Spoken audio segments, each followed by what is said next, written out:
to a brand new show here on DR Sports. This is called DR Transfers, where we'll be keeping you up to date with all of the transfers that are happening throughout the transfer window. The summer transfer window, which isn't quite open yet, going to be opening on June the 10th and closes on the 1st of September. Now, where is the money going to be spent? Who's going to be staying and who's going to be going? Last season, in the summer transfer window, over £1.4 billion spent by Premier League clubs. And remember, that was a sort of off the back of the pandemic. What will be spent this time round? You know what I mean? Are clubs going to be splashing the cash? And there's a lot of things for clubs to take into consideration this time around as well. There's a World Cup that's going to be happening right slap bang in the middle of the season. So does that have to come into play when you're considering the type of players that you're going to buy? I mean, maybe you buy some players from Italy or some players from Scotland who ain't going to be tired after playing in the World Cup. There's going to be a lot of things that are going to come into play and a lot of big signings that are going to happen. One that's already happened, we all know, even before the whole transfer window opened, and that was the signing of Haaland, Erling Haaland at Manchester City. Huge signing. But they've got it done already. As Man City always do with these signings, get it done early, get him training, and very sensible signing by them. But what are going to be the other big signings and the big movements of the transfer window? One of the big ones that everybody's talking about at the moment and talking about a lot today is Sadio Mane of Liverpool. It seems strange that he could be moving on from the club, but he's reached what I call the dreaded last year of your contract. His contract expires next season. That means there's a conundrum for Liverpool Football Club. Do we sell him now and get some money for him? Or do we just keep hold of him? Because they could do. They could say, you're not going anywhere. Keep hold of him, let him run his contract down, and then he walks away for free at the end of the season. We've already seen this season some big names leave their clubs, and the clubs are not going to make any money off them. Paul Pogba, who Manchester United paid £90 million for, is leaving the club at the end of the transfer window, and they won't get a cent for him because he's run his contract down. And the reason why a lot of these players do that, and you're seeing it happening more and more now, is that when they run their contract down, it means that there's not a transfer feeder for the club that wants to buy them. So it means that the player can demand higher wages because he can turn around to the club and say, listen, you haven't got to pay 50, 60 million pounds to buy me. But what you can do is pay me a little bit more wages. You know, maybe you was considering paying me 100 grand a week. Well, you ain't got that massive transfer fee to pay, so pay me 200,000 pounds a week. And that is why more and more players are finding this an attractive thing to do. So for the clubs, when they start to see the contract getting into that situation where it's a last year, they need to either get the player to sign a new contract or move the player on. And that is a situation with Mane. He doesn't want to sign a new contract. So Liverpool know they have to sell him. Now, the club that are really interested in buying Mane is Bayern Munich. It's been everywhere in the press. Over the weekend, there were these stories that were coming out that where Sadio Mane, they did a poll over in Senegal where Mane was playing. He played for Senegal, played brilliantly, scored a hat-trick. And the fans were asked, should you stay at Liverpool or should you leave for another club? And in that poll, the majority of people said you should leave to join another club. And Sadio Mane made a comment like, well, I've got to go and do what the fans have told me to do. A lot of Liverpool fans were not happy at all with that, obviously. Mane's come out since and he said, listen, I was only joking. I was only messing around. It was taken out of context. I respect Liverpool Football Club. They're the club that gave me everything in my career. So I would never disrespect them. But he still looks like he's going to be leaving. Now, the rumours out today is that Bayern Munich have already put in an opening bid of £21 million plus 4 million in add-ons. This has been immediately rejected by Liverpool. Liverpool are said to want in excess of £40 million before they'll even talk about it. Bayern Munich, they're going to be losing Lewandowski. Mane would be a brilliant signing for them. I mean, when you think about even 40 million, that would be an absolute steal, I think, for a player of Mane's qualities. He scored 16 goals last season, was instrumental in Senegal winning the African Cup of Nations and in them getting to the World Cup. He would be a fantastic signing for them. But Bayern Munich are not flush with loads and loads of money either. They're not a Premier League club where they have these mega TV deals like what we have over in the Premier League. So, going to be interesting to see how long this one drags on for. Can Bayern Munich get it done early? Or will it even be some other teams that come in for Mane? But it certainly starts to look like Mane will be on the move this season from Liverpool, and it'll be a massive blow for Liverpool. A player that's staying at Liverpool, confirmed by Liverpool Football Club, is James Milner. At the age of 36, they've given him a contract extension. He's been a great servant at the club. He's been there since 2015, and Klopp loves him. He's a character in the dressing room. He's a leader in the dressing room, and he's a reliable player that you can call on, a utility player who can play in various different positions all over the pitch. The only thing I'd say with this, I'm going to put this out there to Liverpool fans. Giving Milner a new contract, does that hinder some of the young players? Like a player like a Harvey Elliott who's trying to burst through and get more first-team football.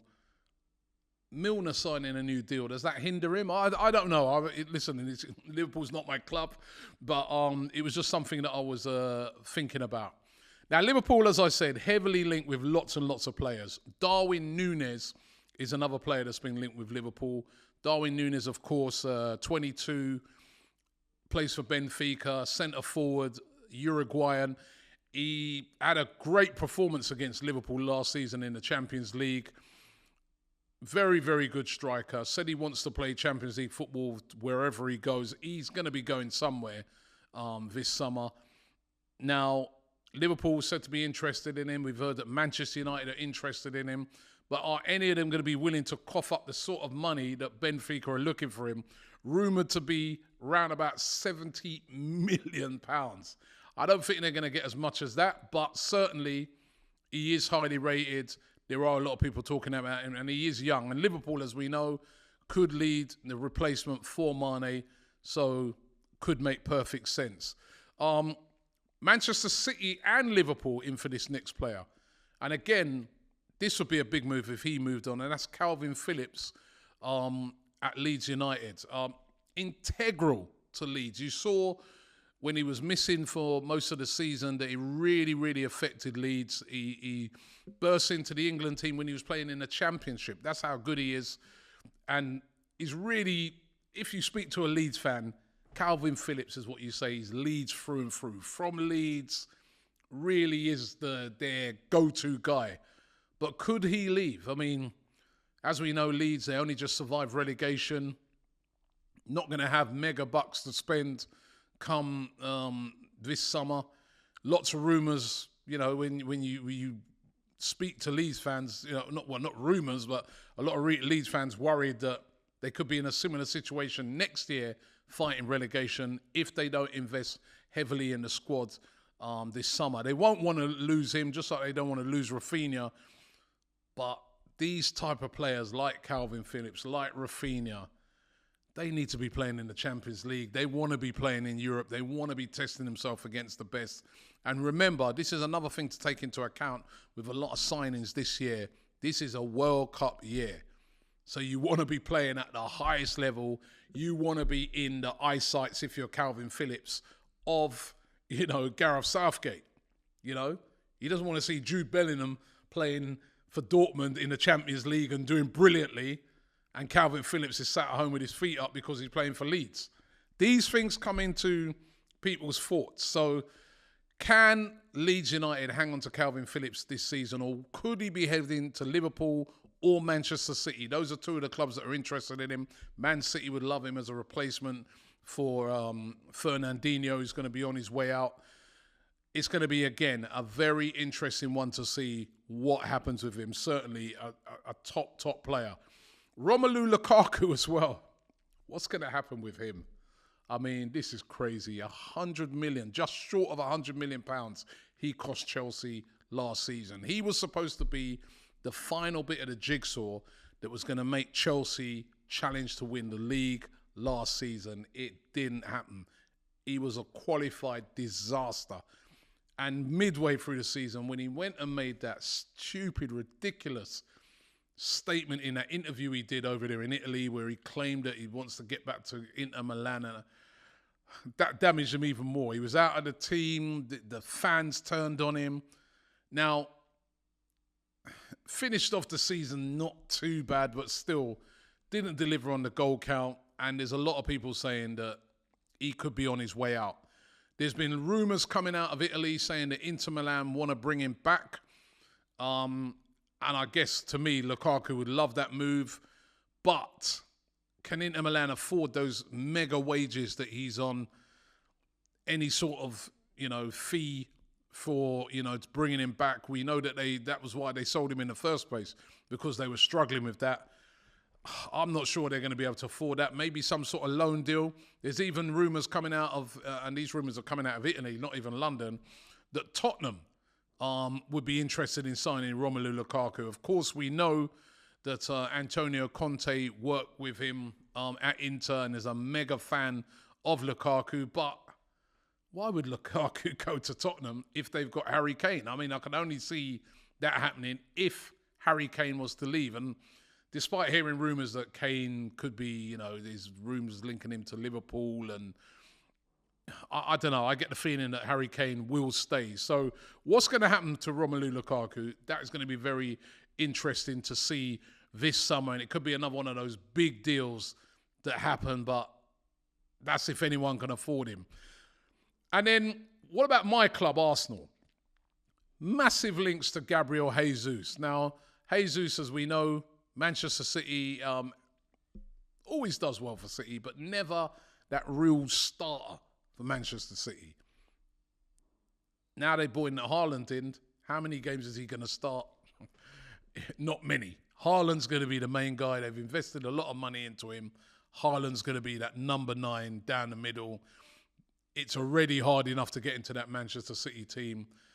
And Jesus might be looking at it and saying, listen, I want to just go and play football and play somewhere where I'm going to be playing week in, week out. He's done everything with Man City. The only thing he hasn't won, of course, is the Champions League. But would he be willing to take what would be a step down, because he won't be playing Champions League football, it'd be Europa League, by joining Arsenal? Mikel Arteta, of course, who worked with him when he was at the Etihad, will know him inside out. Arsenal are willing to offer him £190,000 a week, where at City at the moment he's only getting 110. Of course, Alexander Lacazette is leaving Arsenal at the end of June as his contract has expired, so they desperately need a striker. Aubameyang left in January as well. Could Jesus be the replacement?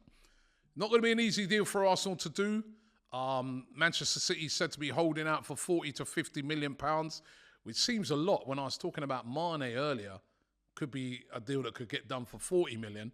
Although there's no way Liverpool would sell Mane to another English club. I think we all accept that. But some of the other clubs interested in Jesus are Atletico Madrid and Real Madrid. Although, once again, if he went to those clubs, he might be looking on it and saying, well, this is another Manchester City situation where I'm not going to be the main guy. I'm not going to be that guy starting every week. Arsenal could be a nice proposition for Gabriel Jesus. So listen, that's just some of the rumours that are around today. What I want you to do is subscribe here to DR Sports. We're going to be doing these programs on a regular basis, keeping you up to date with all of the transfers that are up and around this Premier League and across Europe as well. We're going to be getting guests on here as well, where we'll be finding out what's happening at their various clubs, because every team and every club, no matter who you are, is looking at transfers this summer. So it's going to be an interesting one, a very, very interesting summer. So make sure you subscribe here to DR Sports, and I'll check you out on the next DR Transfer Show.